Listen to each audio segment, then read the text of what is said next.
दोस्तों नमस्कार। मेरी तरफ से आप सबको जय श्री राम। आज दशहरे का दिन है और मेरी तरफ से आप सबको विजयादशमी की बहुत बहुत शुभकामनाएं। दोस्तों आज का दिन जो है वो बुराई पर अच्छाई की विजय के सिंबोलिज्म से मनाया जाता है। आज के दिन भगवान श्री राम ने जो दुष्ट राक्षस राजा था रावण, उसका वध करके बुराई के ऊपर अच्छाई की विजय प्राप्त की थी। आज जो है हिंदू कैलेंडर का 10वां दिन, अश्विन महीने का 10वां दिन है, जो एग्जैक्टली नवरात्रि के 9 दिन संपन्न होने के बाद है और उसी दिन विजयादशमी मनाई जाती है। दशहरा का मीनिंग संस्कृत में होता है 10 यानी 10 और हरा मीन्स डिफीट, यानी 10 सिर वाले रावण को आज हरा के भगवान श्री राम ने विजय प्राप्त की थी। 9वें दिन के अंत में माता दुर्गा ने दुष्ट महिषासुर राक्षस का अंत करके उसके ऊपर विजय प्राप्त की थी और 10वें दिन भगवान श्री राम ने रावण का वध कर विजय प्राप्त की थी। दोस्तों इंडिया के अलग अलग हिस्सों में से अलग अलग तरीके से मनाया जाता है।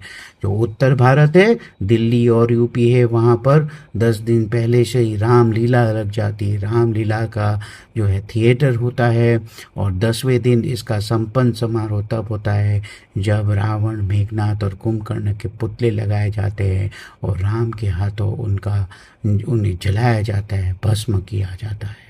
जो महाराष्ट्र है वेस्ट इंडिया में, वहाँ आपदा जाड़ के जो लीव्स होते हैं, पत्ते होते हैं, उसे लोगों में डिस्ट्रीब्यूट करते हैं लोग, ये मान के कि ये पत्ते रिप्रेजेंट करते हैं गोल्ड को, सोने को, जो लंका से राम जी की सेना लेकर आई थी। साउथ इंडिया में आयुध पूजा होती है जहाँ आप अपने इंस्ट्रूमेंट्स, अपने औजार, अपने वेपन्स और अपने जो गाड़ी है, व्हीकल्स है, स्कूटर है, इन सब को सजा कर इनकी पूजा करते हैं। गोलू नाम की प्रथा एक है साउथ में, उसमें क्या होता है, गोलू नाम है उन गुड़ियों का, जो गुड़ियों को सजाया जाता है जैसे इस पिक्चर में बताया गया है। स्टेप वाइज पिक्चर में सजाया जाता है। हर एक स्टेप में अलग अलग गाथाओं को अंकित किया जैसा, जैसे रामायण के कोई प्रसंग हो गए या महाभारत के कोई प्रसंग हो गए या और कोई प्रसंग हो गए। कितना ही सुंदर नज़ारा है। जो है ईस्ट इंडिया में दुर्गा पूजा का संपन्न होता है 10वां दिन और दुर्गा माता की जो मूर्ति है उसका पानी में विसर्जन किया जाता है और इसी तरह से माना जाता है कि इससे माता दुर्गा फिर से स्वर्ग में अपना प्रस्थान करती है।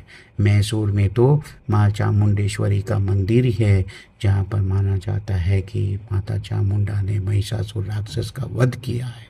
इसके साथ ही मैसूर के राजा जो है बहुत बड़े जुलूस निकालते, हाथियों को सजाते, सारे शहर को दिए और लाइट से डेकोरेट करते हैं। इस बार तो जो ड्रोन शो हुआ उसमें जो चित्रांकित किया गया जो था, उसमें खास करके जो टाइगर का चित्र था आसमान में, उसने तो गिनीज बुक ऑफ रिकॉर्ड ही बना दिया with the number of drones use. दोस्तों विजयादशमी का ये भी इम्पोर्टेंस ही आज ही दिन से, आज से 20 दिन बाद दिवाली आने वाली है। दिवाली का प्रसंग आता है जब प्रभु श्री राम अयोध्या पहुंच जाते हैं और दिवाली सेलिब्रेट होती है। तो एग्जैक्टली 20 दिन बाद, तो आज के दिन के अंत के बाद दिवाली की तैयारियां चालू हो जाती है और दिवाली के बाद आता है उसके दूसरे दिन गुजरातियों का नया ईयर, न्यू ईयर, तो वो सेलिब्रेट करते हैं। उसके बाद आती है भाई दूज और छठ पूजा। तो इस तरह से नवरात्रि के स्टार्ट होते ही मान लो पूरा एक महीना, सवा महीना बस फेस्टिवल ही फेस्टिवल है। क्या ही मूड, क्या ही माहौल जम जाता है, क्या ही दिव्य माहौल बनता है, क्या ही उल्लास, हर्ष उल्लास और एक अनोखी अद्भुत एनर्जी फील होती है। तो दोस्तों ये इंडिया में ही पॉसिबल है। कैसा देश है, कितना कलरफुल देश है, कितने लोग, कितने बात बात के लोग, कितने त्यौहार, ये इंडिया में ही हो सकता है और यही ब्यूटी है इंडिया की, यूनिटी इन डाइवर्सिटी। तो इस आज के लिए इतना ही। फिर से मेरे तरफ से आप लोगों को विजयादशमी और दशहरे का बहुत बहुत शुभकामनाएं। मेरे तरफ से आप सबको जय श्री राम, जय जय श्री राम।